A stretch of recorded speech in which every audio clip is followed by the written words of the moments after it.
just I'm a little bit in awe of what my team did tonight, and really the whole weekend here.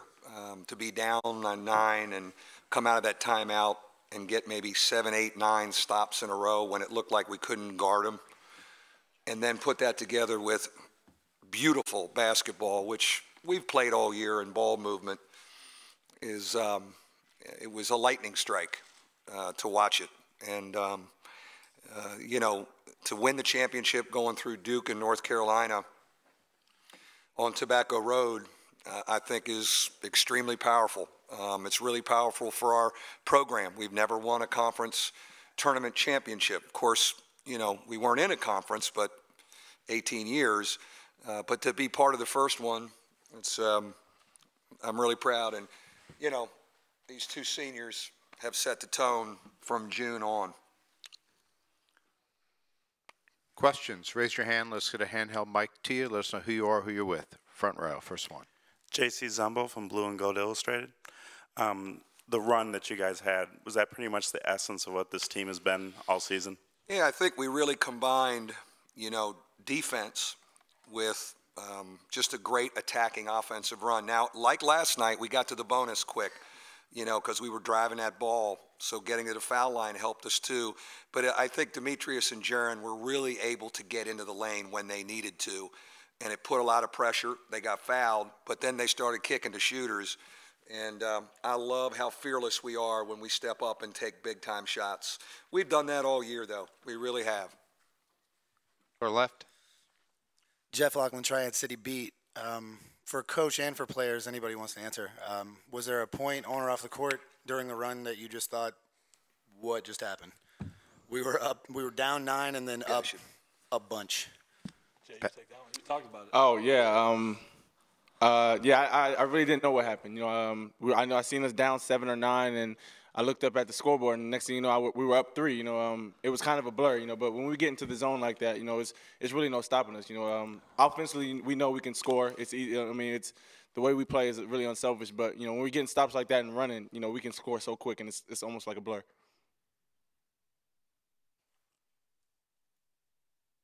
For Pat, since Jerian answered this similar question, is what is it like to be in the middle of a lightning strike like that, and where you guys were just simply taking the ball away from them every possession? I think, you know, when they made their run, because of how fabulous of a team that they are, we just kind of had to think, you know, in the timeouts that we've been in situations like this before. We've been down 18 at North Carolina State. We've, you know, been down. We've been a part of, you know, runs. Miami this tournament made a run on us, you know, in the second half. Duke did as well. So, you know, we've been a part of things when other teams have made runs. It's how do you respond? And I think, you know, Coach has done a great job of, you know, instilling that in us. How are we going to respond? And you know, we knew that we needed to do it on the defensive end. That defense fuels our offense. It's something that we've, you know, really tried to build this program on this season, and it's something that you know, allowed us to get out in transition and allowed us to score like that so quickly. Again to the left. Vashti Hurt, Carolina Blitz. Coach Brey, you said yesterday that if you guys won the championship, it would be the greatest accomplishment for the basketball program. Can you talk about that?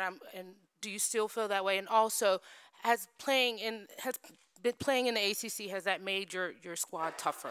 Well, Digger Phelps probably argue with me a little bit, but I can't wait to have that argument and debate with him when I get back to South Bend. But, you know, again, we were an independent then, and we were a really good independent. You know, to do this in still the early stages of league play for our program, there's not a better achievement in the history of our program, and I'm thrilled that, you know, Jerian and Pat, well, when we come back, they come back for reunions. That's something they'll always remember. Back left.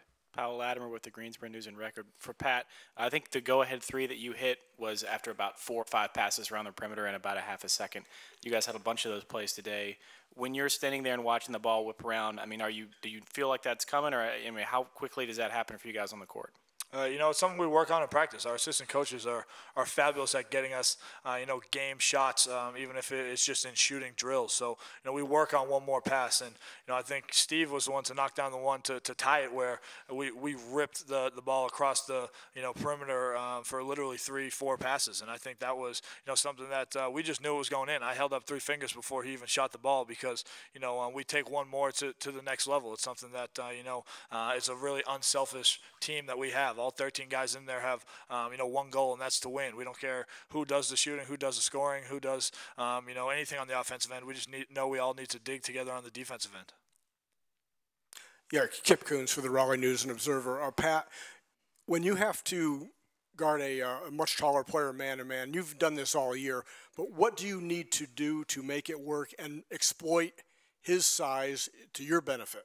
You need to get low. You need to get lower than they can. I mean, I'm closer to the ground than a lot of these guys I cover, so I have to use that to my advantage and try to get them as far away from the basket as I can, make them as uncomfortable as I possibly can. And, at the end of the day, my teammates did a great job of digging down. I think, the one thing about, this program that we've built on the defensive end is you never feel like you're on an island. You have 4 other guys out there that have your back, and they talk to you, and they let you know where they are. They let you know when they're going to help, when they're going to get back. So at the end of the day, it's not me guarding a bigger guy. It's our whole, all the 5 guys out there, helping each other defend and get stops.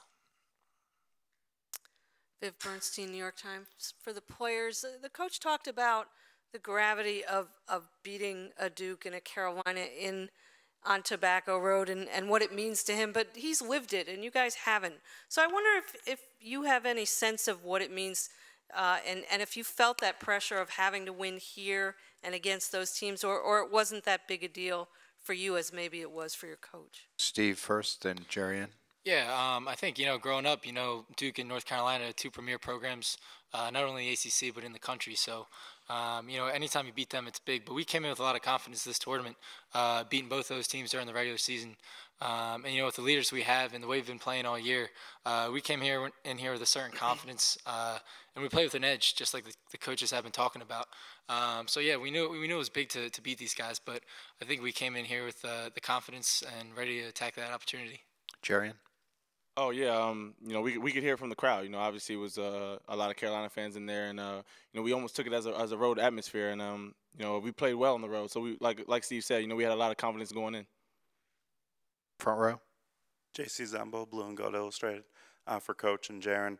When you think back 365 days ago, what's the life lessons that basically you guys went through? Start, JD. Yeah, this is something we talked about. Coming back. The guys welcoming me back, and this is what we talked about. We wanted to do something special this year. Me and Coach talked about how we weren't done yet. We hadn't done anything special here together, and I think this is really special. Yeah, I put on the board at the end of last year. After losing 17 games, I needed something to look at every day to give me some hope. I had my assistant, I said, put up the top 15 returning players in the ACC. This was after the one-and-dones left.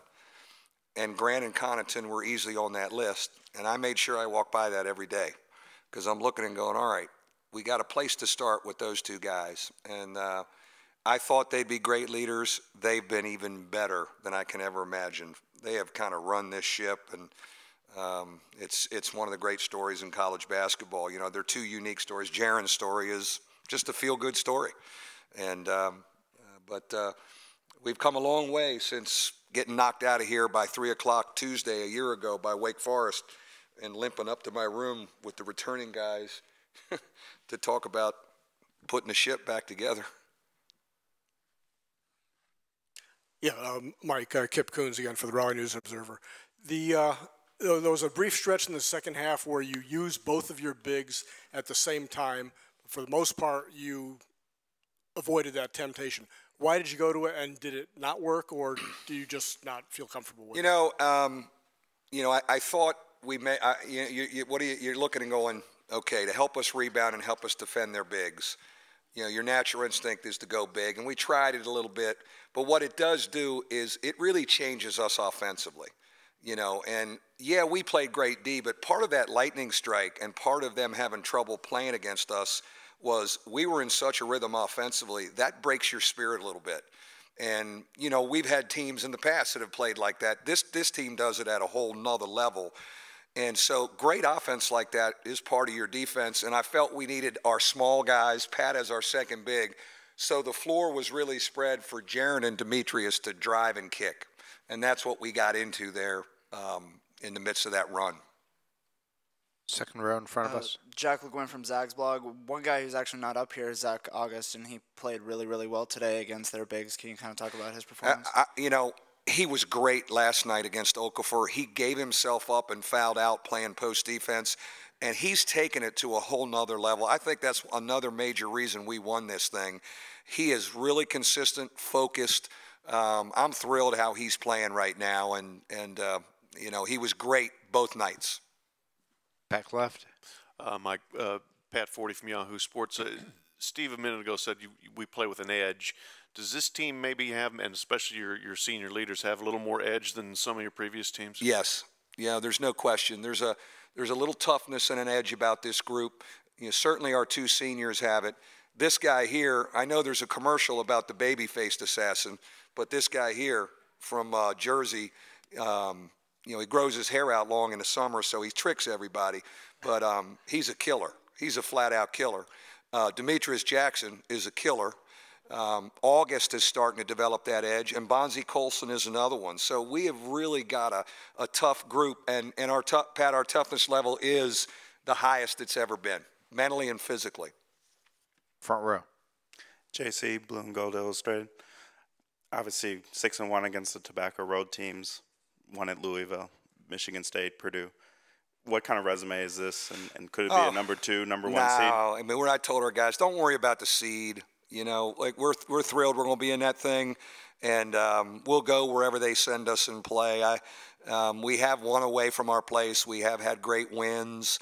Our non-league schedule is a thing, you know, people will be critical of. And, you know, when you lose 17 games, I didn't put a non-league schedule together thinking, well, I want to get a 2 seed instead of a 3 seed. You know, I'm hoping and praying and lighting candles at the Grotto to be an 11 seed in freaking Dayton, you know. So, you know, I could care less, you know. We needed to get confident, and we did get confident with it. And, you know, we had fun playing. You know, in Italy, I didn't want to play anybody good in Italy. We won by 30 every game. These guys need to come in the locker room and smile a little bit, because the last month of last season, we were pummeled. And so, you know, that was kind of maybe part of the therapy, probably as much for the coach as the players. But our resume is really strong, and we go into the tournament a very confident team. Back of the room. David Glenn from the David Glenn Show on ACCSports.com. Jerian, I don't know how well you know all these names, but as the MVP, you added your name to a list that includes Tim Duncan, Jerry Stackhouse, Christian Leitner, James Worthy, and others. If you could tell us just what that means to you. And Coach Brey, just to give you a second to think about this while he's talking, you talked about this being a personal journey, even as you're very proud for these guys.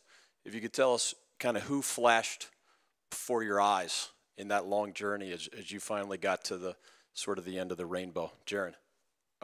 That's special. You know, obviously the names you named were great players, and it's special just to be on that list and to know, you know, your name is down in history, and you know, it means a lot. You know, this is you know what I envision coming back. You know, this is something that's really special, and you know, to do it with these guys and do it with coaches, it means a lot.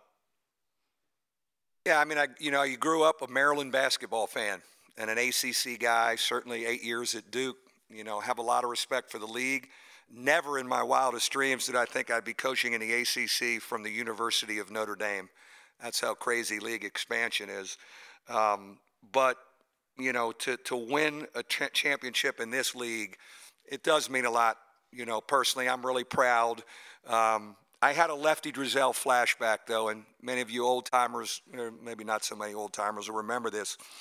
You know, going through Duke and Carolina and what we've done on Tobacco Road this year, I remember Lefty, when he won it, he said, you know, I'm going to bolt the trophy to the hood of my car and drive all over Tobacco Road. So if you see a Buick Enclave in June with this trophy going from Asheville to Wilmington, that's me. That's me going through there. Any other questions? All right, thank you. Thank you. Thanks.